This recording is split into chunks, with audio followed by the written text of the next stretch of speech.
How did you get into this in the first place? Because you were raised very devout Jewish family, and you say that it was partly to do with your upbringing, almost sort of rebelling against that you went into this industry in the first place. Well, not directly into it, but I was born a rebellious child. It was in me from a very young age. And I didn't want to follow through within the patterns of how it was then, a Jewish religion, towards the marriage of the same religion, whatever. So I broke loose, and my mother, who instilled in me that the stage is what she wanted me to perform on. Yes.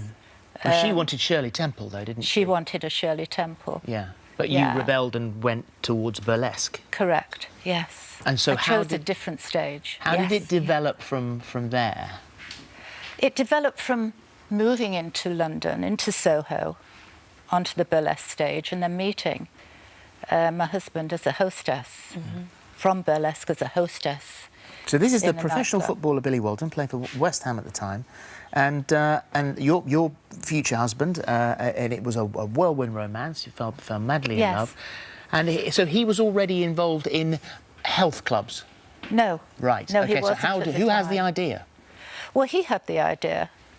He did his homework, found out that this is the industry to be in the north of Manchester. It was already there in London, but we need to take it north side and open it up.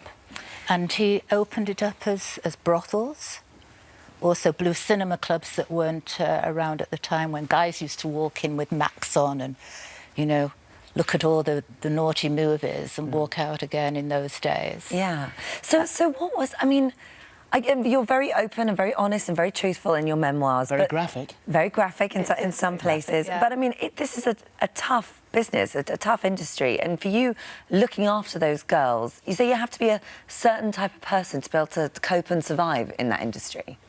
Well, certainly we all have to be within the industry. You have to be tough as a madam and to deal with what you're dealing with, not only with coaxing the girls into the right areas, what to keep away from, certainly with drugs, and not to be influenced by any man, you know, holding them back or guiding them, that they have to be independent and have to know what they're doing.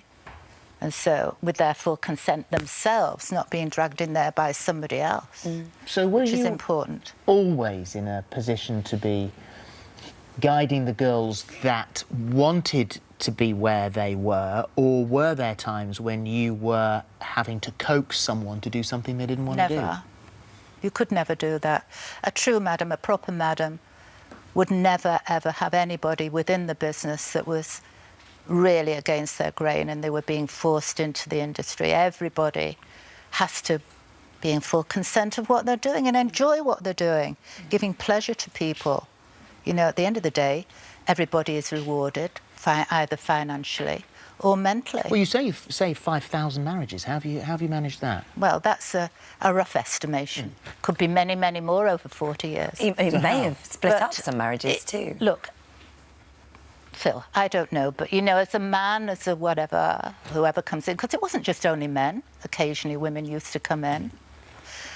But whatever they couldn't disclose within their relationship at home, sexually, but they have this angst, this feeling inside them, better to go into a well-run brothel where the girls are trained to handle any situation, Holly, you know, and get rid of their angst, walk away and go home and have a very nice lifestyle at home with any problems at all, you know.